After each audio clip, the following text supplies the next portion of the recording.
Welcome to the University of Missouri Fisher Delta Research Center Virtual Field Day. I'm Jim Heiser, Senior Research Associate and Weed Science Program Leader. My topic today is grass control and tank mixes of synthetic auxins with glyphosate, clethodim, and quizalofop. When tank mixing herbicides, there are some issues to watch out for. Most of you are familiar with compatibility issues when tank mixing pesticides and other agrochemicals. Excessive foaming, product separation, clumping, gelling, or products not dissolving completely. These problems can be costly and time-consuming, but are usually easily noticeable. Another type of tank mix issue may not be readily noticed: antagonistic plant response. That is, reduced effectiveness on weeds or enhanced injury on the crop. Tank mixtures are an important tool for the application of agricultural chemicals. They can reduce application cost, allow for targeting a broad spectrum of weeds, and allow for more timely applications. Because they are mainly effective on broadleaves, weed control programs based around synthetic auxins, such as 2,4-D and dicamba, should include an herbicide as a tank mix partner or applied alone, which is effective on grasses. As more acres have been planted with crops resistant to 2,4-D and dicamba, issues with grass control have increased. Synthetic auxins quickly change or reduce plant growth and development. Systemic herbicides, such as glyphosate and clethodim, need active growth for several days after application to reach growing points and fully achieve their goal. The reduced growth due to a synthetic auxin application may hinder the effectiveness of these herbicides. After several years of reduced grass control from these potentially antagonistic tank mixes, populations of grasses can increase rapidly.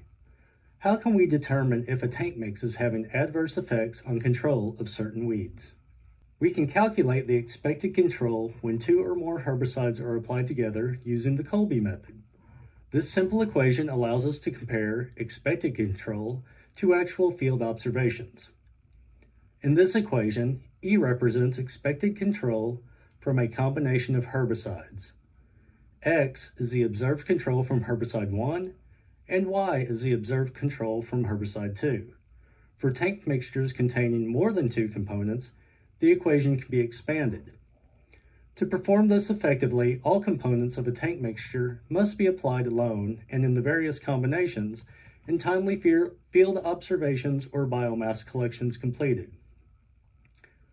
To perform this effectively, all components of a tank mixture must be applied alone and in the various combinations, and timely observations or biomass collections completed. Our treatment list included 2,4-D, dicamba, glyphosate, clethodim, and quizalofop applied alone, as well as each synthetic auxin applied with glyphosate, either of the two graminicides, and in a three-way tank mixture of synthetic auxin plus glyphosate plus either graminicide. Our original goal was to evaluate effects on grass control.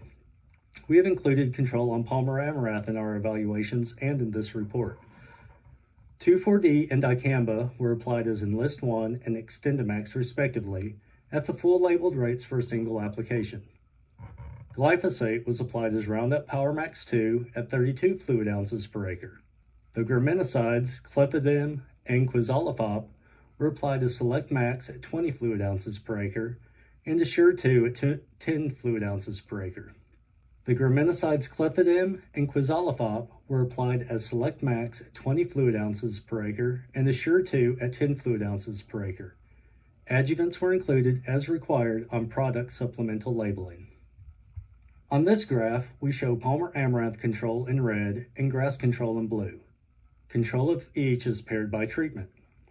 We can easily identify the auxin alone treatments, treatments 1 and 2, where no grass control is achieved. Likewise, the graminicide-only treatments, treatments 4 and 5, provided no Palmer control. The glyphosate-only treatment did provide some control of Palmer Amaranth. Palmer control overall was less than desirable alone or in mixtures, while grass control was fair to great depending on the mixture.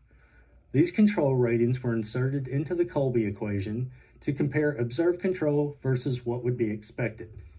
This graph shows field observed control of Palmer Amaranth in red compared to the expected control when using the Colby equation. The tank mix combinations provided similar control overall, with most having slight increases in Palmer control. The three-way mixtures of Enlist 1 plus Roundup plus Assure 2, Extendamax plus Roundup plus Select Max or Assure 2, as well as Extendamax plus Select Max, treatments 10, 14, 15, and 12, provided an increase in observed control of at least 5% compared to the expected control. The only antagonistic response observed occurred with glyphosate tank mixed with either graminicide. The poor control offered by glyphosate alone was further hindered by adding Select Max or Assure 2. Here we see observed grass control in red and the expected grass control from each treatment in blue. For the most part, grass control was very good when a treatment did not include a synthetic auxin. All tank mixtures that included a synthetic auxin reduced observed grass control to some degree.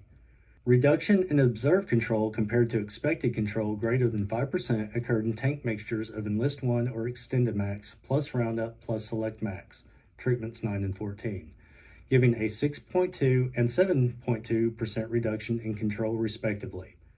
Extendamax applied with either Select Max or Assure 2, treatments 12 and 13, where a 14.75 and 20.5% reduction was observed, and Enlist 1 plus Assure 2 having an observed reduction of 51.33% compared to the expected control. These photos capture the level of control achieved at 10 days after application. We see fair Palmer Amaranth control from 22 fluid ounces per acre Extendamax with no grass control in the left photo. Exceptional grass control with no Palmer control from an application of Assure 2 in the center photo, and fair control of Palmer and grass when Extendamax and Assure 2 were tank mixed. Control of Palmer was slightly increased in the tank mix treatment, while grass control was decreased by 20%. Tank mixing is an important tool for reducing application costs and saving time. However, there are some situations where it may not be the best management practice. We did see a slight increase in Palmer control. This may possibly be due to the solvents used in the graminicide formulations, as well as adjuvants in the glyphosate formulation.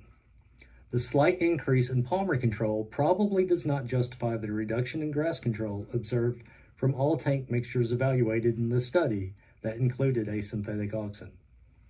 Tank mixtures of Enlist 1 or Extendamax plus Roundup plus Select Max, Extendamax with either Select Max or Assure 2, and Enlist 1 plus Assure 2 were especially detrimental to grass control. I would like to thank my research specialist, Corey Cross, for his hard work and dedication for the past 6 seasons, as well as Cotton Incorporated and the Cotton Incorporated Missouri State Support Committee for funding this study. I would also like to extend my thanks to Keenan Carlisle with Precision Ag Aviation for donating their services across our study areas this spring. I hope you found this information useful, and thank you for viewing. Have a great day.